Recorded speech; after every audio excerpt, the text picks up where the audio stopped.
Hello friends, welcome to my channel. आज के video में हम देख रहे हैं एनसीपी। और जैसे हर्निया रिपेयर होता है तो उसका ये एनसीपी है, हर्नियोग्राफी उसको कहते हैं। सभी एनसीपी की तरह इस एनसीपी में भी आपको वैसे ही बनाना है पेशेंट का बायोडाटा, डेमोग्राफिक जो भी चीज़ें होती हैं। और जो डायग्नोस है इसमें आपको, हाँ ये वाली बात आप सुन लो, यहाँ पे आप हर्निया लिख देना। पेशेंट को जो जो हर्निया है, अम्बलाइकल हर्निया है, फिमोरल, जो भी हर्निया उसे है, जिस भी जगह पे, जैसे कि एपिगैस्ट्रिक भी होता है, हियाटल भी होता है, तो वो आपको डायग्नोस में लिखना है। यहाँ पे दूसरा ये जो है, ये तो रिपेयर है, ये तो सर्जरी है, प्रोसीजर हुआ है, तो इस जगह पे आप इसको प्रोसीजर आप लिख देना, ठीक है। तो ये आपको करना है। यहाँ पे पेशेंट का एड्रेस लिख लेना है, उनका जो फैमिली हिस्ट्री है, यानी कि फैमिली मेम्बर्स और उनके नेम वगैरह, ये चीज़ें इसमें आएंगी। फिर आता है पेशेंट की पर्सनल हिस्ट्री क्या है। पर्सनल हिस्ट्री में क्या आएगा? Dietary pattern, hobbies, smoking, alcohol, bathing pattern, bladder and bowel habit, ये सारी चीज़ें आएंगी। उसके बाद लिख देना है सोशियो इकोनॉमिक स्टेटस, यानी कि उसकी इनकम कितनी है, घर कैसे चल रहा है, मंथली इनकम और एनुअल इनकम। पेशेंट की पास्ट में कोई हिस्ट्री रही है मेडिकली या सर्जिकली, वो हम नोट करेंगे। नहीं है तो आप नॉट सिग्निफिकेंट करके लिख देना। कोई सर्जरी हुई है वो भी लिखना है पास्ट में। अब लिखेंगे प्रेजेंट हिस्ट्री। तो प्रेजेंट में आपके पेशेंट को हर्निया है, उसका सर्जरी हुई है, प्रोसीजर हुआ है, तो ये सब चीज़ें इसमें इंक्लूड कर देनी है कि पेशेंट है हमारा, एडमिट हुआ है हॉस्पिटल में, हॉस्पिटल का नेम लिखना है, कंप्लेंट लिख देनी है, उसकी चीफ कंप्लेंट्स, ठीक है, जितनी भी कंप्लेंट्स थी और उसका जो भी प्रॉब्लम थी वो हम प्रेजेंट हिस्ट्री में नोट डाउन करेंगे। और पेशेंट की जो सर्जरी हुई है वो हर्नियोग्राफी की है, सर्जिकल वार्ड में पेशेंट है, ये देखिए ये लिखा गया है। प्रेजेंट सर्जिकल हिस्ट्री, तो यहाँ पर लिखा हुआ है कि herniography done of the patient, ये लिख दिया गया है। अब लिखेंगे फिजिकल एग्जामिनेशन, पेशेंट का complete head to toe examination हम लोग करेंगे और फिर वो आपको उसी तरह से नोट डाउन करना है। Mental status, head, face, scalp, eyes को चेक करके लिखना है, ईयर्स को लिखना है। मेन फोकस आपका फिजिकल एग्जामिनेशन में वहीं पर रहेगा जिस सिस्टम की प्रॉब्लम हुई है। हियरिंग का लिख देना है, ये देखिए। फिर उसी तरह से कंटिन्यूशन में नेक है, चेस्ट है, बैक है, ठीक है, स्किन लीजन एब्सेंट है, अब्डोमेन के बारे में लिख देना है। तो पेशेंट को जैसे अब्डोमेन में प्रॉब्लम है तो वो हमने लिख दिया यहाँ पे, क्योंकि उसको हर्निया भी है ना। देखिए पैल्पेशन और परकशन से जो भी फाइंड आउट हुआ है वो हमने यहाँ पे नोट डाउन कर दिया है।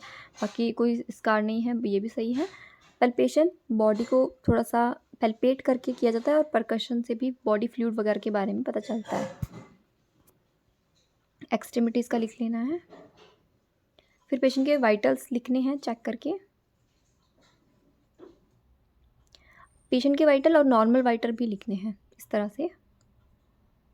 ये लैब इन्वेस्टिगेशन, जितनी भी ब्लड इन्वेस्टिगेशन, ये देखिए रेडियोलॉजी की हुई है तो एक्सरे यहाँ पे नहीं हुआ है। हाँ, नॉर्मल वैल्यू के बारे में लिखा गया है, एब्सेंट, पेशेंट वैल्यू, पैल्पेबल मास, मतलब जो भी फाइंड हुआ है उसमें। उसके बाद हेमाटोलॉजी एग्जामिनेशन सीबीसी है, सीबीसी के under HB, WBC, RBC, platelet, ये सारी चीज़ें आती हैं। बाकी न्यूट्रोफिल, लिम्फोसाइट, ये सारे डीएलसी में जो आते हैं वो हैं लिखे हुए। क्लॉटिंग टाइम, तो पेशेंट की वैल्यू जो आई है वो हमने नोट कर ली है। आप देख सकते हो ये वाली जो वैल्यू है ये पेशेंट की वैल्यू है, इधर इसमें दी नहीं है ना। फिर ये बायोकेमिस्ट्री का लिख दिया, इसमें आरएफटी का जो चेक किया है वो लिखा है। फिर सीरोलॉजी है, इसमें एचआईवी का है, HbA1c का है, HCV है यानी हेपेटाइटिस सी वायरस। तो ये सभी नॉन रिएक्टिव आए हैं पेशेंट के, ठीक है, वो ऐसा कुछ नहीं है। तो इनको आपने सुना भी होगा, अगर ड्यूटी आपने करी हुई ना, तो वायरल मार्कर इनको बोलते हैं। फिर पेशेंट की ट्रीटमेंट क्या चल रही है, उसको कौन सी ड्रग्स दी जा रही हैं, इंजेक्शन्स कौन से दिए जा रहे हैं। तो इसमें इंजेक्शन है, मेगापेन है, ये जो इंजेक्शन है एंटीबायोटिक है। फिर एसिलोक आपने सुना तो होगा, ये रेंटेडिन को ही बोलते हैं, रेंटेक को। फिर ट्रामाडोल है, फिनार्गन है, ट्रामाडोल पेन में दिया जाता है। और ये इसकी डोज जो है 500 आप कर देना, 500 करके आता है ये। सॉरी, आपको 500 नहीं 50 mg लिखना है। इसमें जो मिस्टेक है वो मैं आपको ठीक करवा रही हूँ। देखिए, यहाँ पर भी आपको ये तो ठीक लिखा है 1 ग्राम, ये तो ठीक है, क्योंकि इसमें 500 mg का आपको आएगा तो 2 वायल उसमें चली जाएँगी पेशेंट को।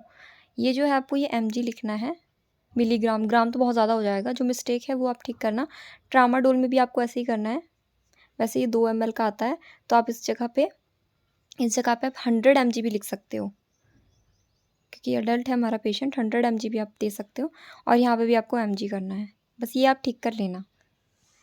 ग्राम की जगह gm की जगह mg करना है, बस आपको उल्टा करना है। और ये वाला ठीक है आपका, ये वाला आपका मेगा पेन जो एंटीबायोटिक इंजेक्शन इसमें जो 2 इंजेक्शन इसमें आते हैं, एम्पिसिलिन आता है और एक और भी आता है, वो भी मैं आपको बता देती हूँ उसका। इसके अंदर क्या क्या है सॉल्ट। तो इसके अंदर एम्पिसिलिन और क्लोक्सासिलिन आता है मेगा पेन के अंदर। एंटीबायोटिक है ये 1 ग्राम का। एसिलोक 50 mg कर देना। ट्रामाडोल 50 mg या फिर 100 mg। फिनार्गन जो है वो उसके लिए देते हैं जैसे एलर्जी हो जाए तो। फिर इसको भी आपको 25 mg लिखना है। तो अब आप सारी ही मेडिसिन का डोज समझ गए होंगे। फिनार्गन का क्या है कि एंटी हिस्टामिन भी इसको बोल सकते हैं, एंटी इमेटिक का भी ये काम करती है और ये स्लीप भी इंड्यूस कराती है। सिडेटिव का भी ये काम करती है। जैसे पेशेंट इंसोम्निया का है, इंसोम्निया है, उसे नींद नहीं आती है, तो फिर वो भी एक इसका एक्शन है। काफ़ी एक्शन दिखाती है अपने। आगे देखते हैं आप। अभी नर्सिंग डायग्नोसिस क्या बनने चाहिए अगर पेशेंट का सर्जरी हुआ है, हर्निया वाले पेशेंट का, तो acute pain related to compression of protruded organ on the nearby surgical incision. तो पेन का तो इसमें बनेगा ही, क्योंकि सर्जरी हुई है पेशेंट की, उस वजह से भी बनेगा।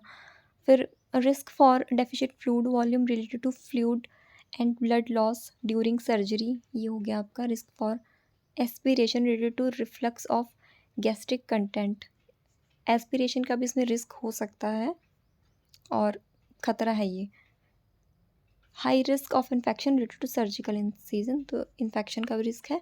और एक लास्ट तो नॉलेज डेफिसिट का है ही।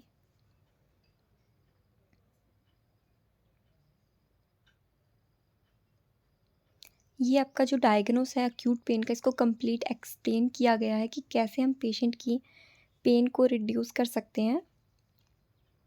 आप यहाँ पर देख सकते हो सब्जेक्टिव डाटा। जो पेशेंट का मेन तो यही रहेगा कि उसको पेन हो रही है, मेन कंप्लेंट पेशेंट को यही होगा। हार्ट बर्न भी है, heavy feeling in abdomen and pain, तो ये पेशेंट को प्रॉब्लम है। और बाकी फिर ऑब्जेक्टिव डाटा जो है वो हम लोग ऑब्ज़र्व करते हैं। वो किसी भी तरह से हो सकता है, फेशियल एक्सप्रेशन से हो सकता है, पेशेंट ने बताया तो उससे हम समझ सकते हैं।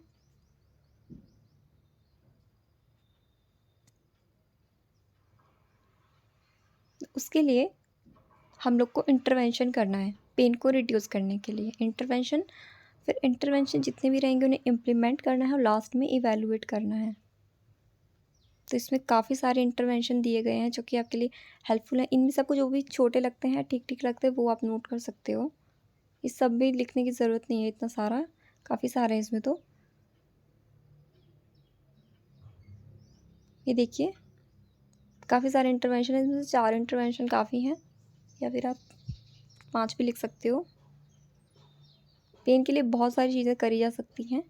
पोजीशन है और कंफर्ट डिवाइस है, मेडिकेशन है, ठीक है, डाइवर्शनल थेरेपी, बहुत चीज़ें इसके अंदर इंक्लूड होती है।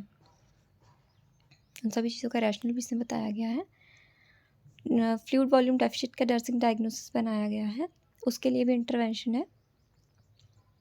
तो इसमें आईयू चार्ट, वेट, पेशेंट का ये सब चेक करना होता है। वेट से भी काफ़ी चीज़ पता चलती है फ्लूइड वॉल्यूम का, कि पेशेंट की बॉडी में जैसे वेट कम हो रहा है तो इसका मतलब यही है कि फ्लूइड वॉल्यूम भी डेफिशिएंट है पेशेंट का। तो इनटेक आउटपुट का इसमें पूरा ध्यान रखना है।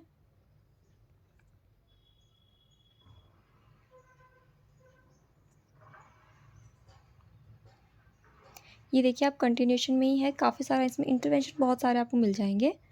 आप इसमें इजी देख लो, जो आपको सही लगता है वो आप नोट कर सकते हो, क्योंकि काफ़ी आपको फिर लेंथी लगेगा। सारा नोट करना चाहते हैं तो सारा भी नोट कर सकते हैं, उसमें भी कोई चक्कर नहीं उसके लिए। तो फिर सारा भी आप लोग नोट कर सकते हो। दोस्तों प्लेलिस्ट ज़रूर देखना चैनल की। तो आपको काफ़ी हेल्प हो जाएगी प्लेलिस्ट से।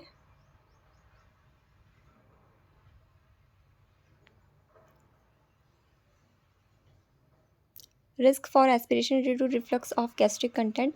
एस्पिरेशन के रिस्क को कम करने के लिए क्या इंटरवेंशन किया जा सकता है? आप ये देखिए इसमें क्या इंटरवेंशन मिलेगा। Special usual way after meal, monitor client weight under standard condition.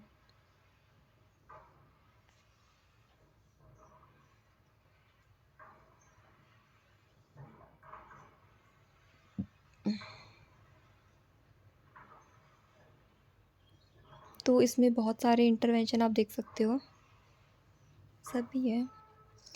Administer antacid, antacid से भी ये भी ठीक है, एस्पिरेशन का रिस्क जो है वो कम हो जाएगा। और encourage patient to avoid taking meal 2 hours before meal,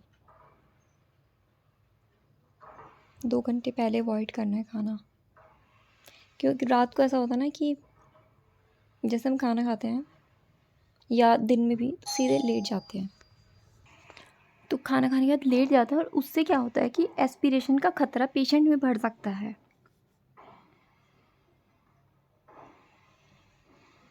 risk for infection का नेक्स्ट डायग्नोसिस है और उसके लिए इंटरवेंशंस है कि आप कैसे इन्फेक्शन के रिस्क को कम कर सकते हो। तो इसमें सबसे ज़्यादा जो ज़रूरी चीज़ें हैं वो आप सभी को पता है, हैंड वॉशिंग है, एसेप्टिक टेक्निक है, और जो 5 मोमेंट्स ऑफ हैंड हाइजीन होते हैं वो सब कुछ फॉलो करने होते हैं। स्पेशली हॉस्पिटल में तो जब आप ड्यूटी कर रहे हो, पेशेंट के साथ में डील कर रहे हो, तो ये सारी चीज़ें फॉलो आपको करनी ही है सब स्टाफ को।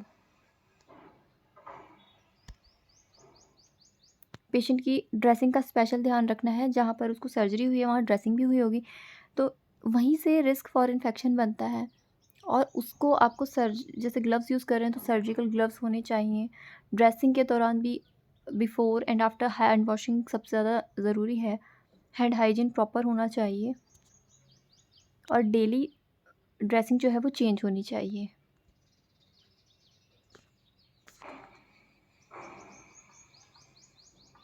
तो ये हो गया हाई रिस्क इन्फेक्शन का डायग्नोसिस।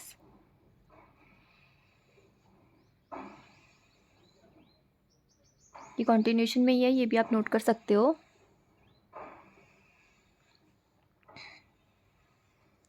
इसमें इम्प्लीमेंटेशन नहीं है, तो इम्प्लीमेंटेशन बिल्कुल इंटरवेंशन की तरह ही होता है वैसे तो वो आप इसमें आराम से लिख सकते हो। इम्प्लीमेंटेशन सभी बच्चों को पता है कि उसमें डन ही करना होता है, जो हम प्लान करते हैं उसको इम्प्लीमेंटेशन में डन करना होता है कि हाँ हमने ये जो प्लान किया वो एक्शन में ले लिया गया है। लास्ट में इवैल्यूएशन तो सब समझती हैं। Lack of knowledge about preventing complication,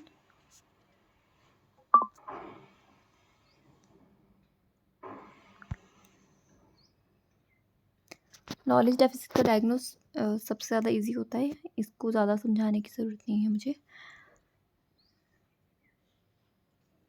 ये देखिए कितना कंटिन्यूशन में है।